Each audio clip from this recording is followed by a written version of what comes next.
Greetings and welcome to my classroom today. Today I want to talk a little bit about glaciers. I'm high in the mountains and just below a beautiful glacial lake called Tony Grove. And if you notice the area around me, I don't see any glaciers because they're long gone.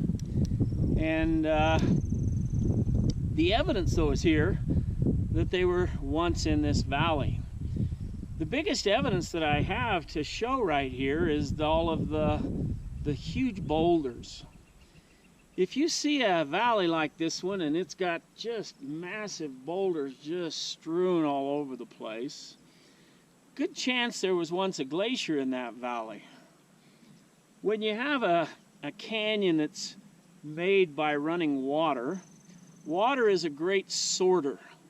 If it's heavy, the water will drop it quickly. If it's light, it'll carry it further. If you go on the shore of a river, you'll see the heavier things near the edge, and then as you go further up, you'll find bigger and bigger things as the water was high, and then as it drops lower, you find the sand and such. Glaciers, though, are non-discriminatory when it comes to being an erosion agent. They move everything out of their path. I like to compare it to a giant bulldozer.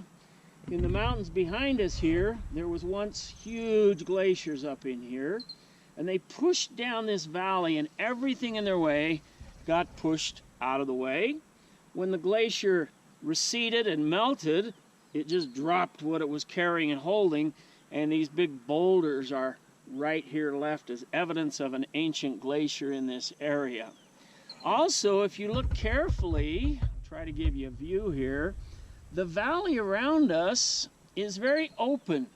It's a big U-shaped valley. Water erosion tends to make a deep V in the valley, getting deeper and deeper, whereas glaciers will carve out a big U-shaped valley. The other feature of glaciers, very, very common, is that where the glacier is coming steepest off of the mountain before it turns and moves out onto the valley, it will usually push down and carve out a little hole, and the front end of that hole is full of glacial debris called a moraine, and behind that will typically be a glacial lake. In the mountains where I am right now, just above us here, is a glacial lake called Tony Grove. To the north of us is a very similar lake called White Pine Lake. Beyond that is another glacial lake called Steam Mill, and the other side of the mountain is still a fourth glacial lake up here called High Creek. If you find a lot of big glacial lakes high in the mountains, they're the evidence that the glacier was once there. Huge glaciers also carved out the Great Lakes, which also show us the power of glaciers. And if you happen to live or visit in Wisconsin, Minnesota, land of 1,000 lakes carved out by ancient glaciers. So as you're out looking for clues, one of the clues to look for are giant boulders just dropped,